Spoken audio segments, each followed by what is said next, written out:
What is going on, everyone? AP over here at RunPureSports. I'm here once again with my guy Jordan from Sabersim. This is the RPS and Sabersim office hours.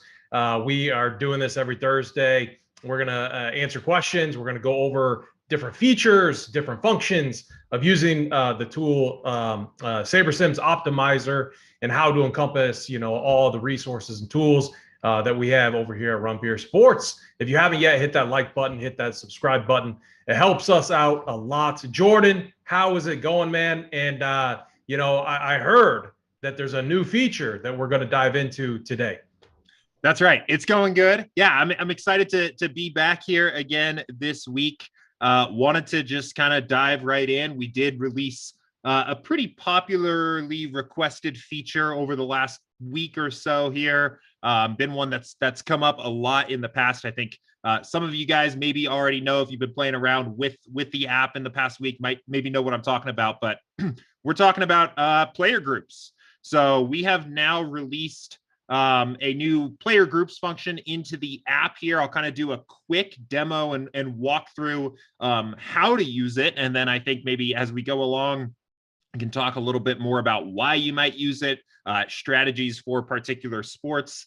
As always, if there's any questions for me about groups or anything else with Sabersim, go ahead and fire them away. But the player groups live in the kind of build settings here that you get to when you click build lineups in this step 2 phase. And we've actually changed this tab here. For a long time, this just said stacking. It now says rules, because this is where groups and your stacking rules obviously live. And when you click this, you'll see this new kind of sub menu here with stacking and groups. So looks like a pretty familiar menu to those of you that have built stacking rules before here. If you go in and click add group rule, what you're going to see pop up here, and this is tonight's NBA slate. I'm sad that our last NBA slate for a week or so here while we got the All-Star break coming up. But what happens when you pop this is you'll get kind of a smaller version of the player selection that you might see on step 1, and you can go in and select the players that you want to add to your group. So, just an example of a group I was talking about here before we went live that I've been doing lately is kind of a negative correlation kind of group here. When the Mavs are on the slate, I've been picking a guy like Luka and Brunson, occupy a similar role on the court, and grouping these two players together. Then we can click save here.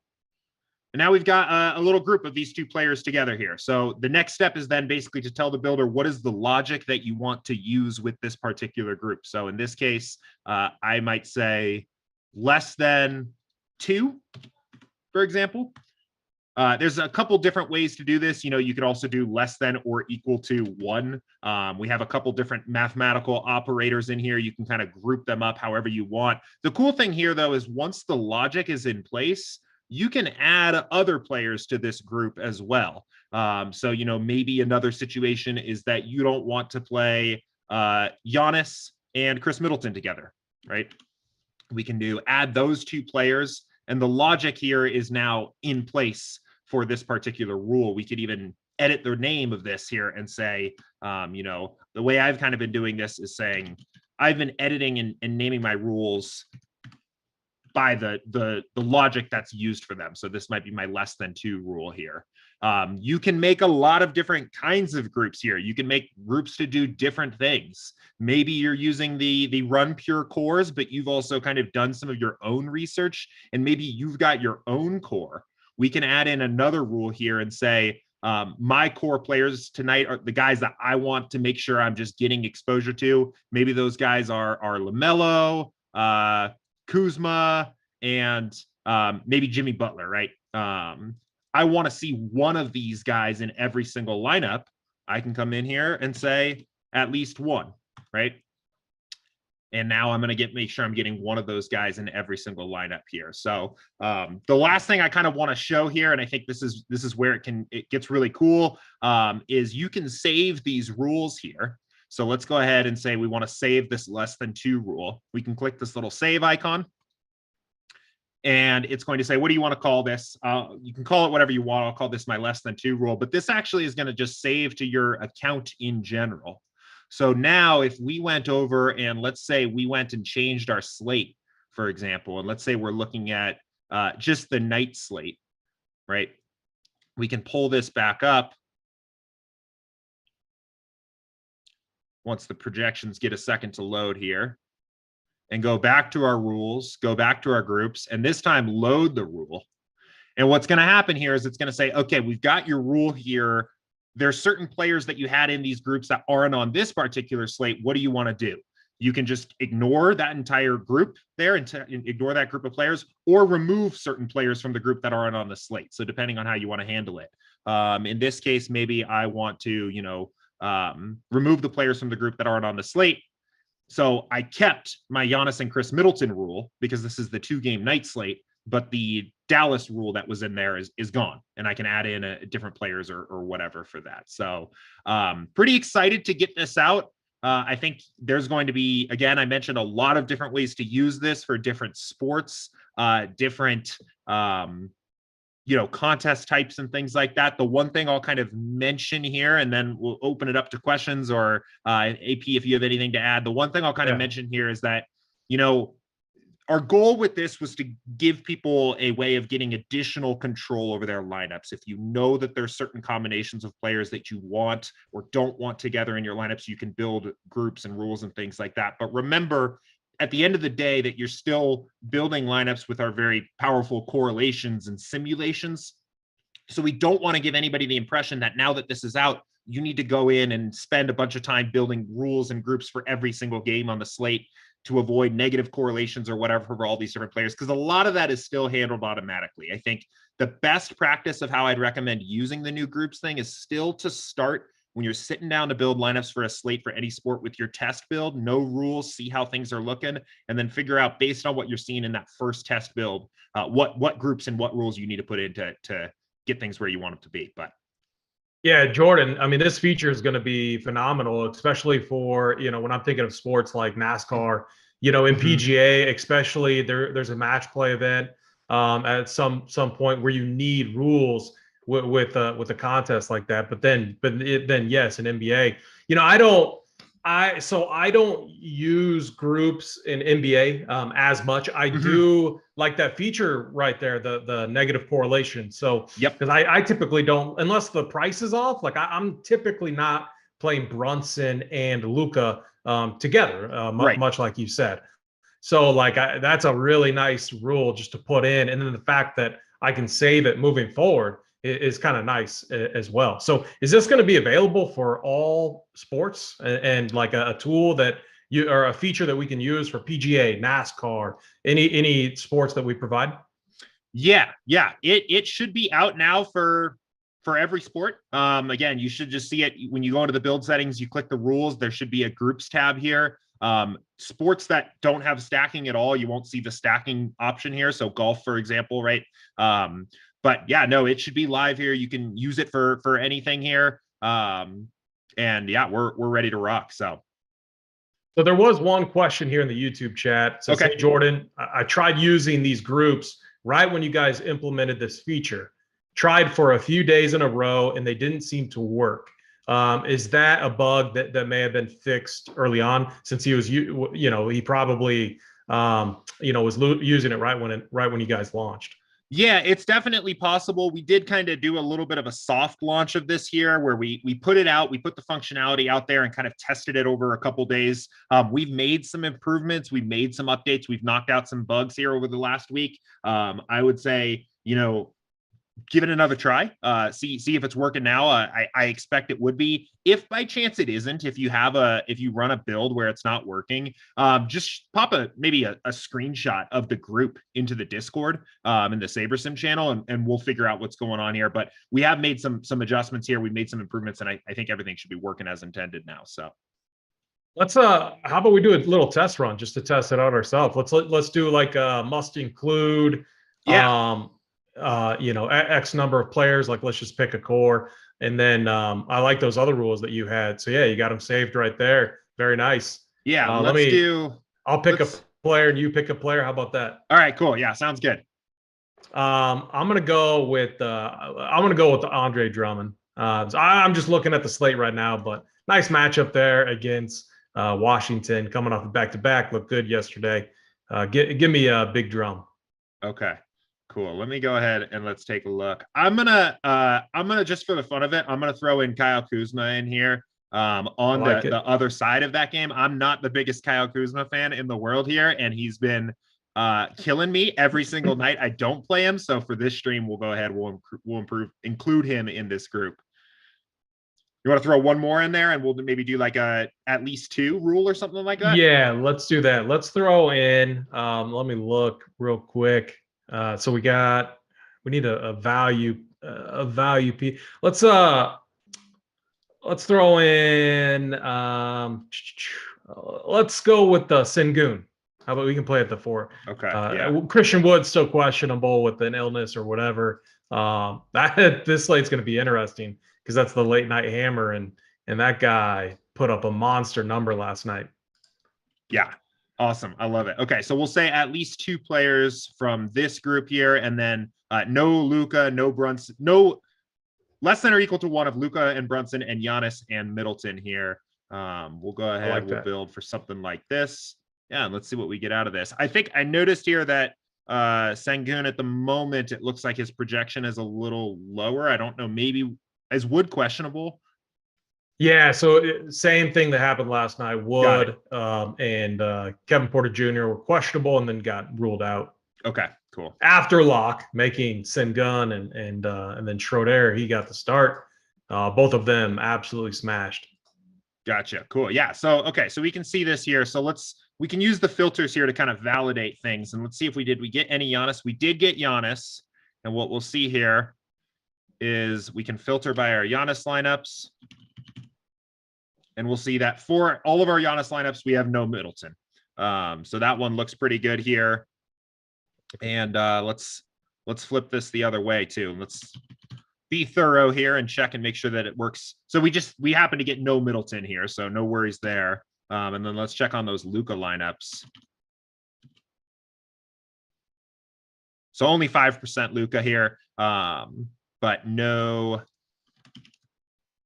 Brunson in the Luka lineup. And you can see here on our kind of core build, we got 100% Kuzma jammed into every single lineup here. 75% of our lineups have Drummond, and then the remaining 25% have Sengun. So you can kind of see as you go through, each lineup should have 2 of those 3 guys that we establish as our own little core here. So we got the Kuzma and Drummond lineup here. Let's look at the Sengun lineups. Should have Kuzma. Yeah, I mean, this is a way to like as you're approaching lock, and you know that you have like 3 guys that you just like. I've done this so many times this year where I have guys and I have them highlighted. I have them like just to remind myself I need to make sure I get these guys. But then when I'm doing my final adjustments, so I'll forget about them at times, or like I'll get on someone else. And so this is a way to ensure that you're getting exposure to that group that you like. So I think it's so now we have 2 ways to do this. If you're using Saber through our RPS, you can do it with the core plays. So I want X number of core plays, and I will say so members might say, well, the core plays get added so late. NBA right now is tough.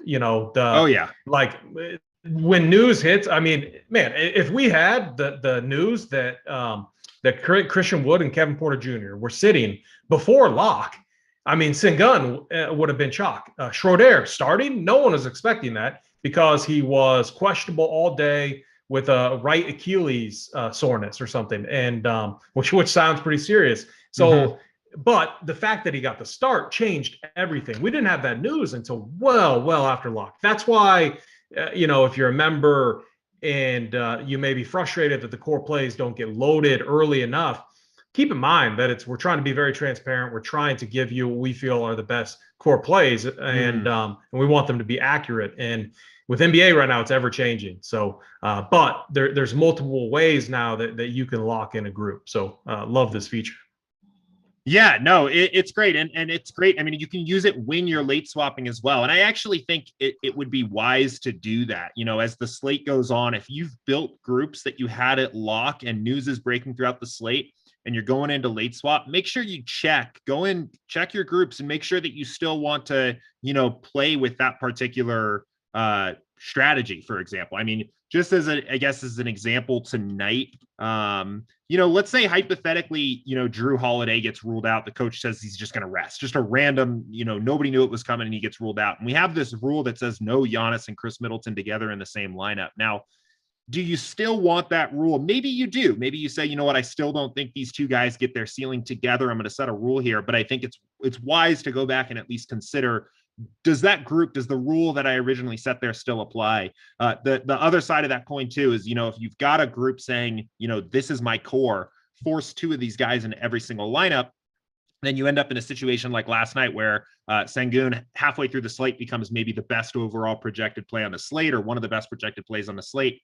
You might get less of him in your late swap lineups because you have a group set that's requiring the builder to put worse plays into each individual lineup. So I think it's a very wise idea, especially in NBA, as you're going through the slate, if you're going to be kind of building groups at lock here, to be checking them, to be revising them, updating them throughout the slate as that news is breaking, and make sure that it's still giving you the best lineups possible. For me personally, when I'm in a pinch, when I've been messing with groups here and news breaks and I've got 5 minutes, 10 minutes to adjust everything, I've been leaning more on the side of sacrificing groups to get those updated projections, get those updated lineups in there, than trying to hold on really tightly to groups I made 2 hours ago. No, I definitely get that. And, the one thing that I like about this is you can do it both ways. You're giving the user a little bit more control, which for me is going to be slate and sport dependent. So like NBA, I'm probably still going to I may incorporate it with the thing, with the negative correlation. I really like that, but I'll probably it's really helped me fine tune kind of my even 1 to 3, which is what I've been focusing on right now, which is really nice. So with groups, this is going to be rolled out for every sport, or I guess it's available right now for every sport. It's going to function the exact same way. So NASCAR, PGA, you're going to be allowed to use this basically, correct? Yep, that's correct. Obviously, if you run into any issues on any specific sports or anything like that, as always, let us know. But it's live, it's up for everything. Should be good to go there. So like with PGA, how I would use groups like in the past is I would just have players that I really liked, and I wanted to make sure that they found themselves in the build together. And I guess hindsight, I could have made a bunch of different core plays and did that myself. But if I do that, it's going to show up on the website and may mess someone else up. But you can see that right now. AP. So my one guy I really liked this week along with DJ was Jordan Spieth, and so I could have made a group there to make sure that DJ or Spieth was in every single build. So if I was doing a 20 max, that would have been a rule that I would have wanted to create. So with access to the back end, I guess I could have done that via my core plays tag. But it's going to be nice now to be able to have this rule to lean on instead. Yeah, absolutely. And I think, especially on a sport like golf where there's not really the traditional correlation like we have in other sports, you can get pretty creative with why you might want to use some of these groups. One of the ideas that I've been messing with this week is if it's a week where you kind of actually like the chalk, like you think that the field's going to do a pretty good job of assessing value and maybe you're on some of the chalkier plays, one thing you can do is just come in here and set a rule and say something like, give me the 4 golfers, even the 5 or 6 golfers that I think are going to be the chalkiest this week. We'll just use the ownership projections as they are here and just pick some of these guys here and say, maybe the top 5 golfers that I like these guys. I'm expecting to get some exposure to them, but I don't ever want to see more than 2 in a lineup together. And that kind of gives you another way of saying, I'm kind of with the field this week. I'm going to be, maybe playing a little chalkier. Maybe you're playing smaller field stuff, whatever it is. But I don't want to see more than 2 of these guys with, 15-18% projected ownership in any given lineup. So another way to do that too is sometimes I'll like a bunch of golfers in the 6K range, but I don't want to play them together. you know, so that's another rule that you can use, especially in PGA. Now, this week for me was a little bit different because I did like the top tier range, but in other weeks where, you know, where I want to only force in maybe one max 6K player, now we can create a rule that does that. Yep, absolutely. And we tried to include, you know, without making this table totally chaotic, we tried to include the things that we thought would be important to people. So you've got your projection, you got your value, your ownership, and your salary here. So if you wanted to go in a little bit tedious checking some of these guys in, but if you wanted to go in and say, you know, give me that whole 6K range here, you could check those guys in there and make a group and say max 3 or something like that. So yeah, a lot of flexibility here. One other thing I was just going to add, and I think this is something that we plan on adding in the future. Again, wanted to get the core functionality out to you guys as quickly as possible here. There's a certain validation here for lineups. So, for example, you know, if you went in and said, you know, let's just remove some names here. If we have a rule that's like just Cam Smith and Xander, and then we say more than 3 of these guys, it's going to be like, no, you can't do that. You can't have more than 3 of 2 players, but it is possible, technically speaking, to make conflicting groups. You could say in one group that I want, you know, 1 of these guys, and in another group that you want 0 of these guys. And you'll end up in a situation where if you build, it's just not going to work. We're planning on in the future adding a little bit more validation there to make sure that if there's a conflicting group that the build just won't run and it'll say, hey, fix this. For now, I just wanted to mention, since we're kind of previewing this for the first time, we're talking about this for the first time here, that you could, in theory, make yourself a group that just kind of doesn't work. If that happens, I think the easiest thing to do is to just kind of start peeling off some of the layers here, maybe take off one of the groups that's kind of causing problems and then start over with a fresh build. So just something to note there. Yeah, I like that. And anyone watching right now, if you have any questions, feel free to drop them in the chat. I'll be monitoring that. Anything relative to Saber. It doesn't have to be just about groups as well. And then one other thing, if you're not a member, so you can get access to Sabersim through RunPureSports in a combination package. Go over to runpuresports.com and make sure to check that out. Jordan, is there anything else like kind of on the horizon, just like with Saber, that you guys are working on behind the scenes? Yeah, there is actually. Since you've mentioned it a couple of times, we are hard at work, actually, even right at this moment, putting the final touches on our NASCAR sim. So we do have NASCAR slates in the app here. And I believe I don't know if you guys have projections up for Daytona yet, but we do have we have the app up, right? In the past, this has kind of worked like a traditional optimizer here, where there's not actually a simulation backing all this up. If you upload projections or use the RunPure projections, it's just kind of doing what a traditional optimizer does. We're actually wrapping up and expect to have it out for Daytona this weekend, a NASCAR simulation, which we are super excited about here on our end. It's going to just increase the value of the lineups that you're building with the app, because it's resting on that backbone of actual race simulations, which we're pretty excited about. So as soon as we get that out, I will be going to kind of pick the brains of the guys that help build that simulation, so I can speak a little bit more intelligently on how it's all put together and what factors are included in that. But we're super excited about that. Again, I know those guys are heads down churning on that to get that out before the weekend, but that's kind of the next main thing that we're super excited about here to get out. So nice. No, awesome. That'll be sweet, because obviously a light content week as well. But everyone, you'll see we have shows for Showdowns coming up. You can actually use, like, I've been using Saber also for Showdown. So I think one thing that you can do is, now you could incorporate groups, but sometimes there's wave advantages. Sometimes the course is playing softer in the mornings. If we're on POA, which I believe we are this week, that gets bumpier throughout the day.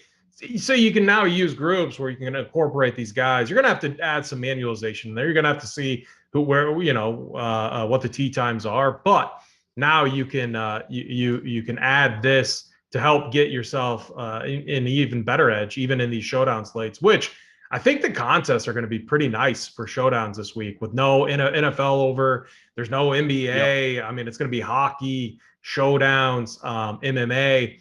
But we're going to have a ton of content up for it as well. So, I mean, Jordan, do you get into the showdown streets much for PGA?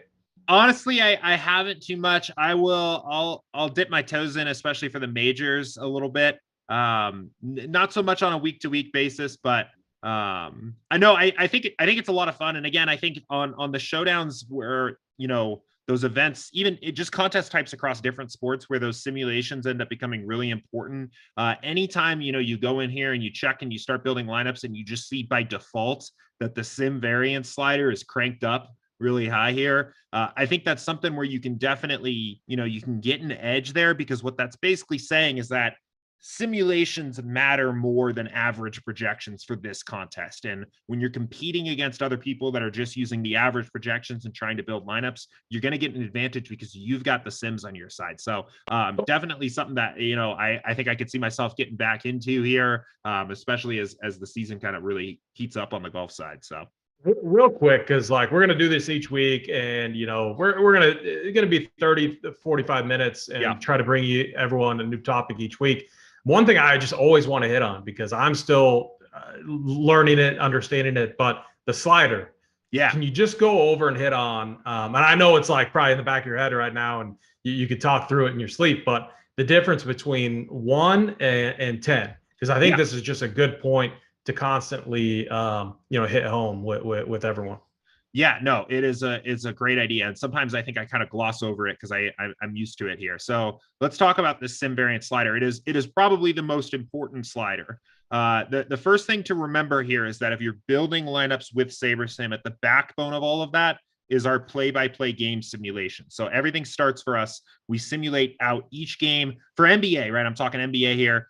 We simulate out each game on the slate, play-by-play, 10,000 times, right? Something thousands of times here. For golf, if we're talking golf, we're simulating out either the round or the entire tournament for the main slates. Hole by hole is the way that we're basically going about that. And we have these simulations.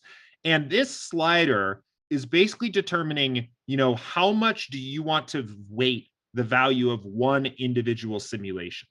So if your sim variant slider is at 10, for example, when we build a lineup for NBA tonight, for example, that lineup is going to be based on the projections that players scored in each of these games in just a single game simulation. So we'll take one single game sim of the Heat Hornets game, of the Wizards Nets game, of every game on the slate, and build the best possible lineup we can around that particular sim.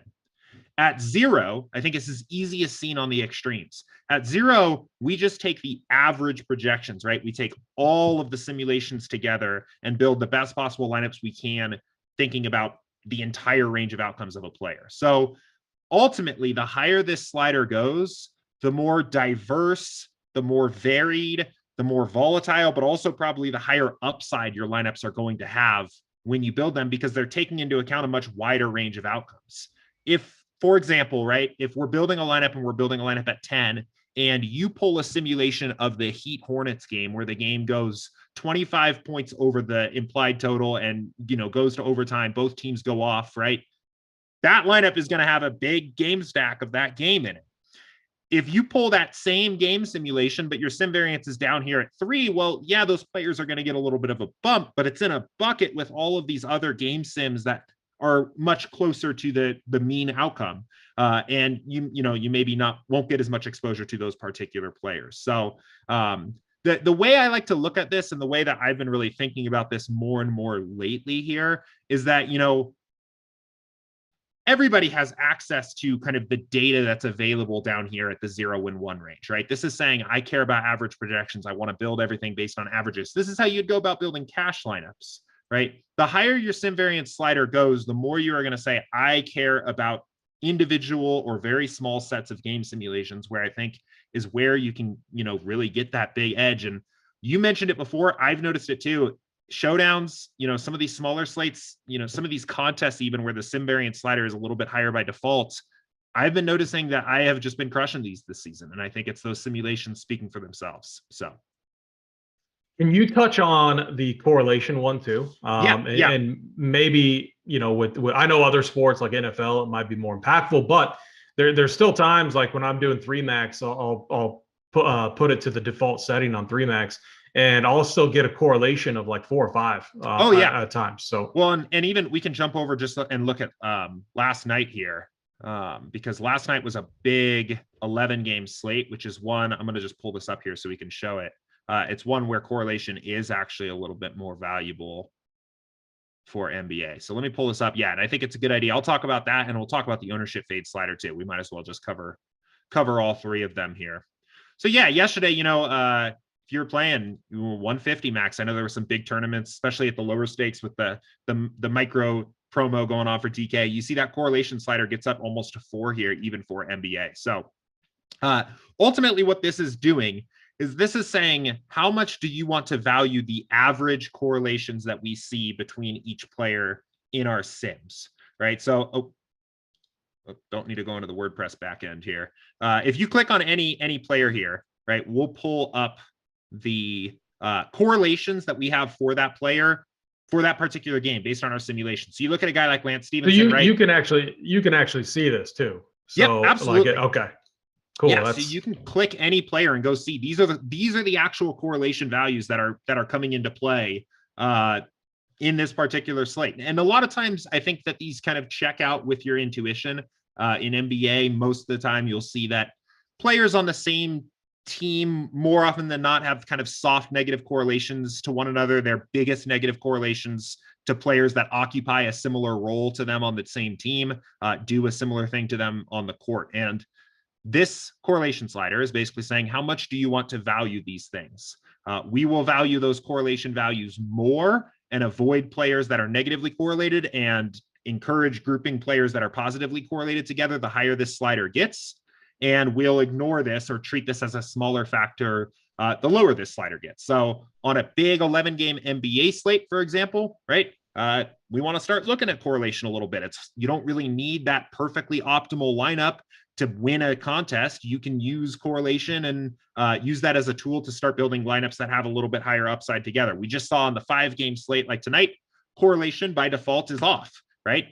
Only 5 NBA games. We're going to need to probably get a little bit closer to that optimal lineup. So that's how the correlation slider works. And again, it's back tested to where we think is appropriate for that particular slate and contest size, but by no means does that mean that this is the only way to use this.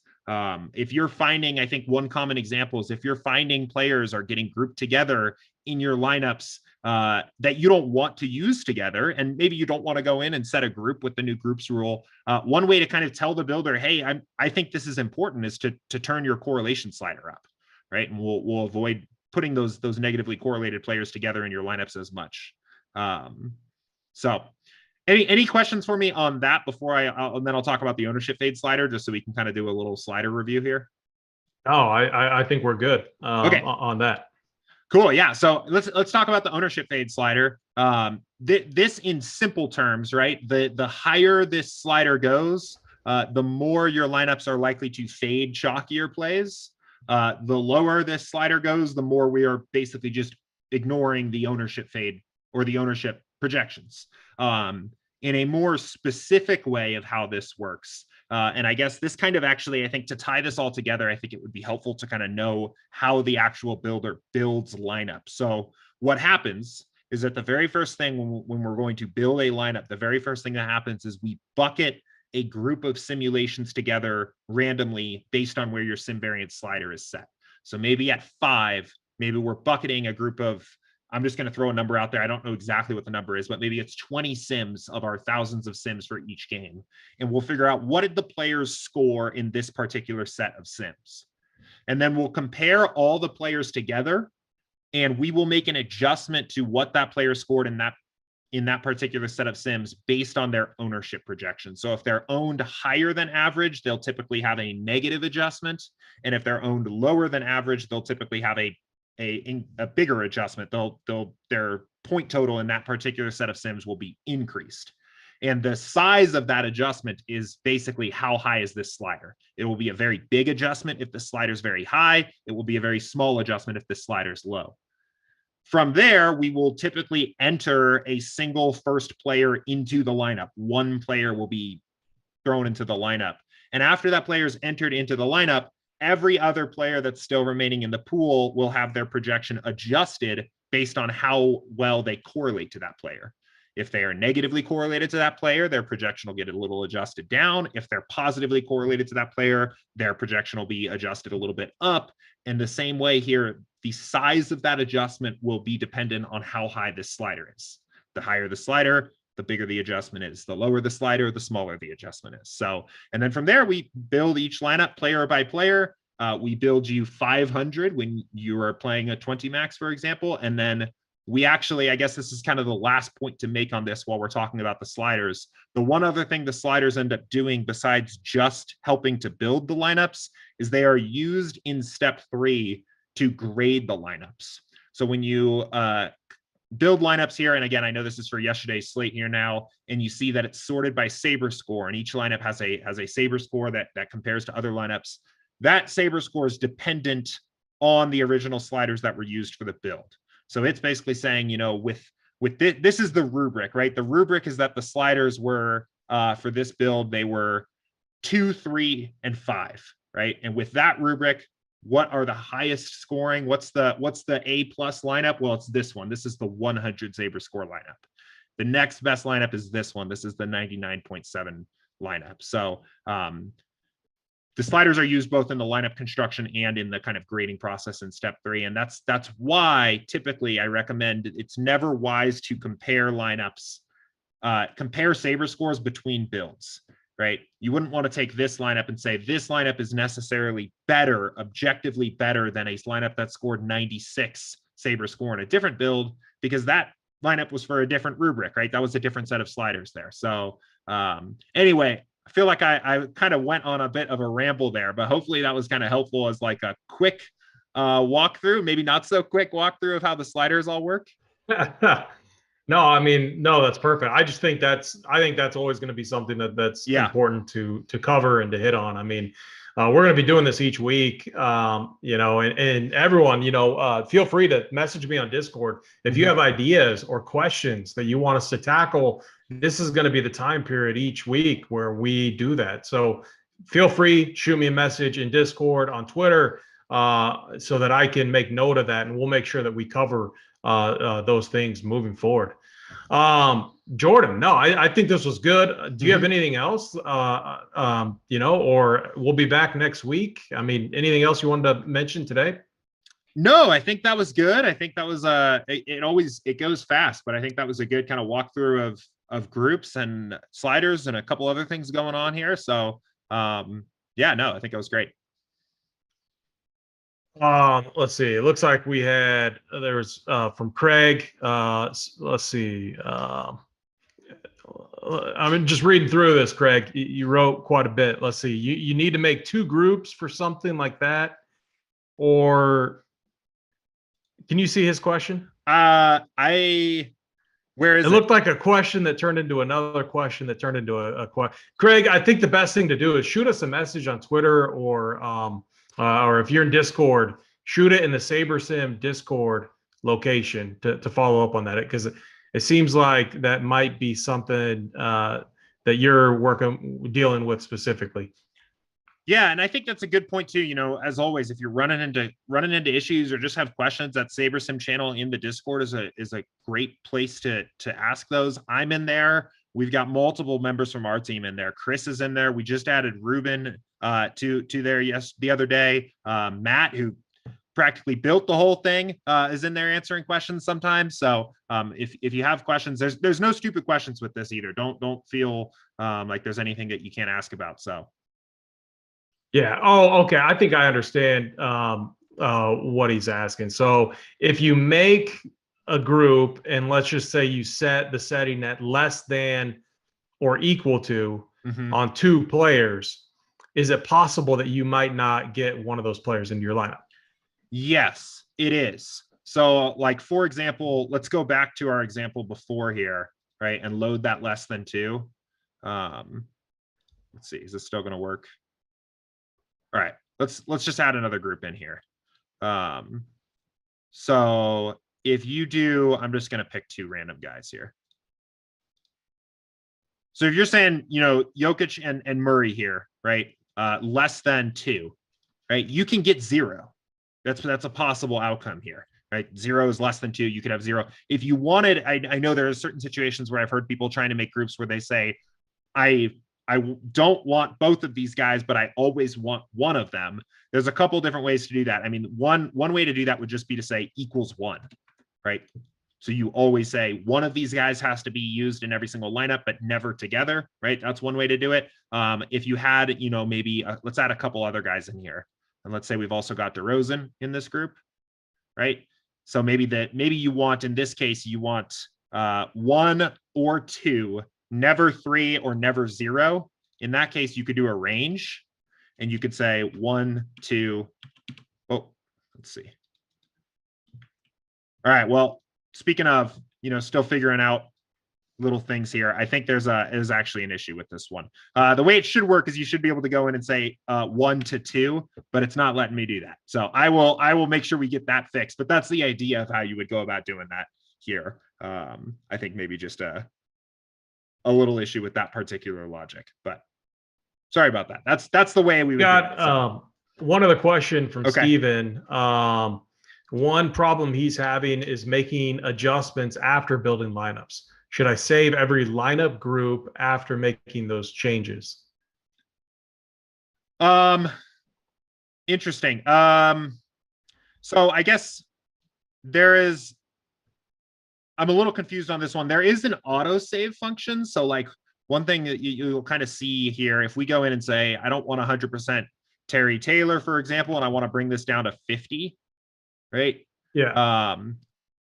Give that a second. You know, what was that? I was saying we'll give that a second to adjust. So, I mean, if you leave this page, it generally will autosave for you. But if you're done and you just kind of want to save it, you can click the save button and it'll create the lineup group associated with that change. I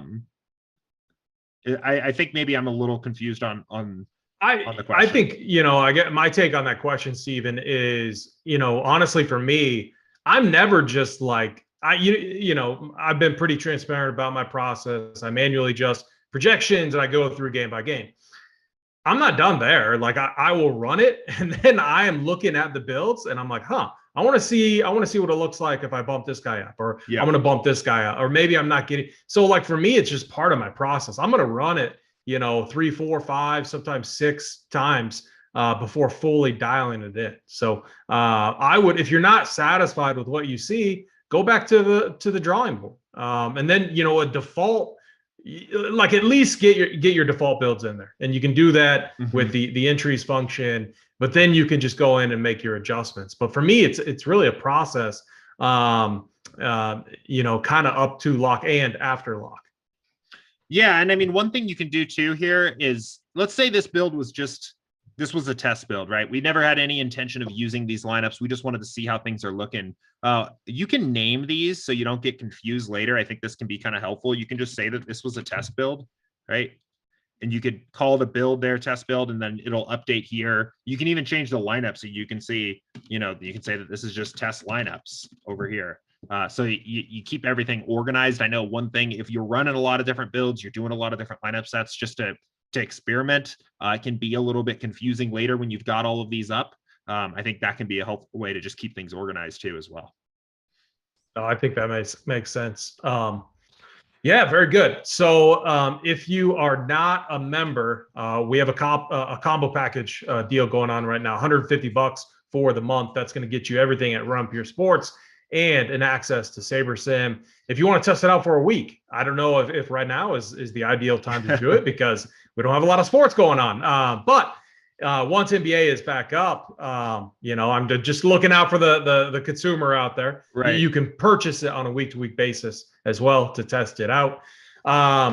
Heading into the weekend, so we don't have a lot of sports going on, but we're still turning out the content. So we have an MMA show tomorrow. We have a PGA Showdown shows Thursday, Friday, and Saturday night. That's going to feature our whole PGA team, myself, Snyder, Hoop, BigT, Tambo, everyone on the PGA team. And then we obviously have a show for the Daytona 500, which is on Sunday. So despite, kind of a gap with no NBA, there's still going to be content. There's still going to be things to wager on. So it's still going to be a fun weekend over here at RunPureSports.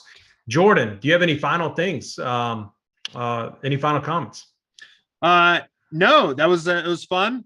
Excited to be back here again this week. I think the one thing that I'm going to be diving into, or at least trying to experiment a little bit more with this weekend, is some hockey DFS. So always a sport that kind of gets kicked off to the side for me just because I'm such an NBA fan. But maybe for this one, for Same. 1 week, I'll get the hockey gloves out and make some hockey lineups. So yeah, I'll be right there with you. So again, everyone, make sure to come back. We have the bets show starting with JSU. I believe that starts right around 3:30. Then at 4:45, we have the NBA hardwood, and then obviously up to lock. And 9 o'clock or 10 o'clock tonight, 9 o'clock my time, we are doing a showdown show for PGA.